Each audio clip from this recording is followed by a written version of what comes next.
we had to temporarily suspend operations on the 16th of April because 3 of our staff were killed in North Darfur. Yes, there are food shortages in the country because what existed in the country is already consumed or looted. 40% of the population is facing hunger and may not know where their next meal will come from. On the 15th of April 2023, a war broke out in the western part of Sudan, particularly in Darfur and Khartoum, which is the capital city of the nation. Citizens had no clue that what was going on, what they should do in the situation. Within moments, this war took a dreadful turn where citizens saw ashes and fire in the capital city. Few civilians died as they got into the crossfiring between Sudan's National Army and the RSF. With this awful sight, it marked the beginning of Sudan Crisis.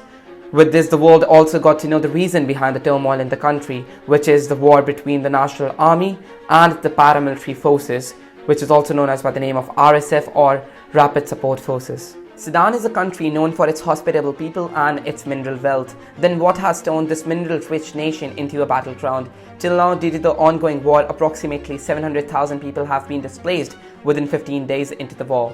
Let's have a discussion with experts, diplomats and researchers around the world to know the reason behind this turmoil, how it all got started, and mainly to know that why two different forces of the same country are in a conflict, and where is this war leading the resourceful rich Sudan to?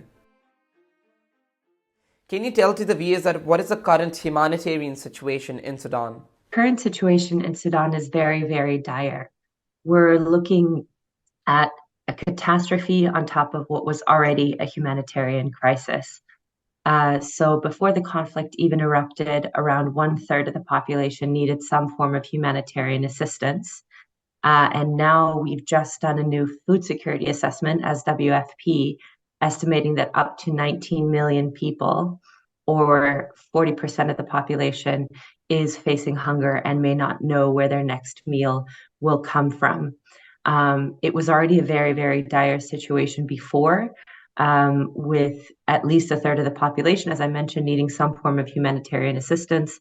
And now we're seeing these numbers spike up to 2 to 2.5 million more people being pushed into hunger because of the ongoing fighting. And it's making it very, very difficult for aid agencies to work inside Sudan because of the ongoing insecurity. So the situation is extremely, extremely tough. The population on the ground, you have there are two blocks. One is Khartoum. The population is at home trying to avoid being killed, and they are trying to find something for themselves. If you go to the Darfur, it's the same story, where people also are not going to work because fighting is still going on. And you can imagine the difficulties placed on this population in order to make their life. Very difficult situation.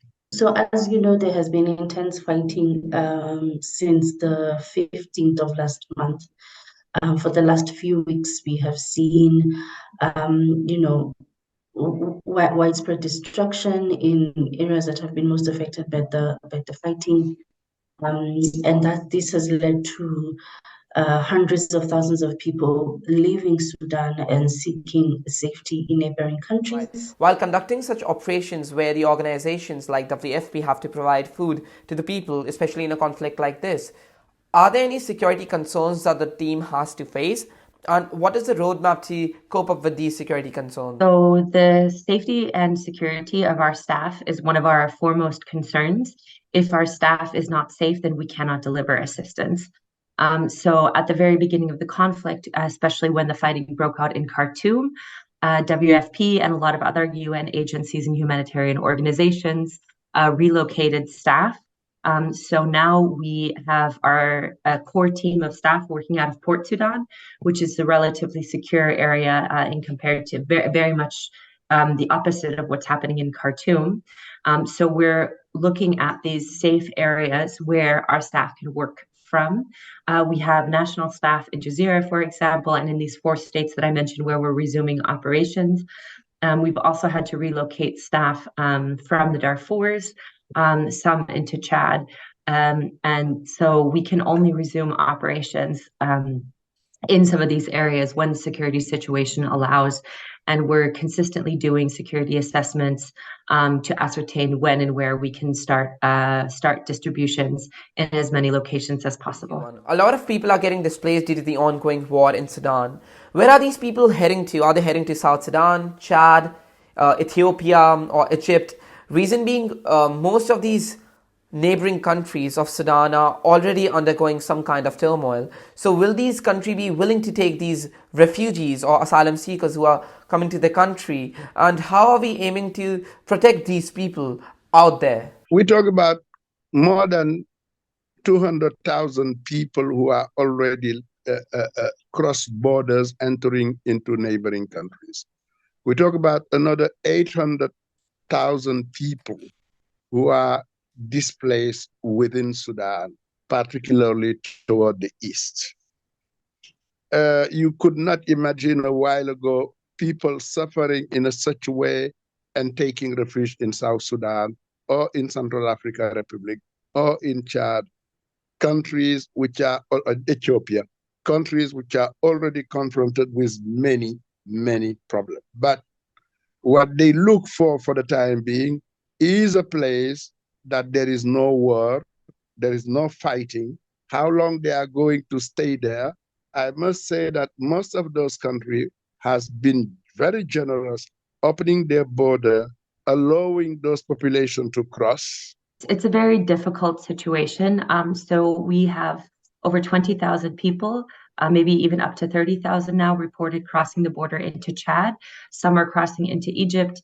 And we also see movements of people into South Sudan, which are both South Sudanese refugees who were in Sudan, but are returning back to South Sudan, as well as a small number of Sudanese refugees now crossing into South Sudan. There are also some movements into Ethiopia, and the challenge with providing assistance on these borders is that the region was already facing so many issues, as you mentioned, with the crisis in Tigray and Ethiopia, and also our operations in other countries such as Chad and South Sudan are also significantly underfunded. So for our operations in South Sudan, before this influx of refugees from Sudan, we required 466 million US dollars. Same in Chad, over $150 million requirement to meet the needs that were already existing. And now this additional flow of people and people who need assistance are further stretching those resources. Of the people are moving into three main countries. That's South Sudan, Chad, and Egypt. The figures as we have now are, 113,000 people have crossed from Sudan into these neighboring countries. For example, in Chad, the latest figures we have is at least 30,000 people have arrived. In South Sudan, there is over 32,000 people who've arrived, and this includes South Sudanese refugees themselves returning prematurely to their country. Are there any form of food shortages in the country right now, or any other form of basic amenity that the world should be concerned for Sudan at the moment? Yes, there are food shortages in the country because what existed in the country is already consumed or looted. Today, the humanitarian actors are making all efforts to bring food into the country in order to assist the population. But huge quantity of food, 17,000 metric tons of food of WFP has been looted, but replenishment of that food is being done in order to help the population who are in need of food. Only need of food, they need everything. This is an immense challenge because of the ongoing insecurity. We do have a lot of food pre-positioned in the country, around 80,000 metric tons, which we had in different warehouses across the country. We also are expecting the arrival of different ships with food commodities, both food for emergency assistance, as well as treatment of malnutrition. It's kind of like a peanut paste that helps treat malnutrition for children. The biggest issue is the humanitarian access. So we just restarted distributions after we had to temporarily suspend operations on the 16th of April because 3 of our staff were killed in North Darfur. So last week, we lifted that temporary suspension and restarted distributions. In 4 states in Sudan. So far, we've been able to restart, which are states in the east, which are relatively more secure compared to Khartoum and the Darfurs. UNHCR and 134 humanitarian organizations, including NGOs, yesterday released a regional refugee response plan that aims to provide basic assistance to up to 860,000 people who would likely flee from Sudan into neighboring countries. And this response is going to be there until October for now, according to our response plan. And the idea is that where people are arriving in neighboring countries, they're able to get life-saving assistance. At the moment, we do have UNHCR teams at the borders in South Sudan, in Chad. In Egypt, we've been working closely with the Egyptian Red Crescent and to ensure that, people are assisted as they arrive. They're getting water, they're getting food, they're getting shelter where possible. In the case of South Sudan, because majority of those who are coming are actually South Sudanese refugees returning to the country,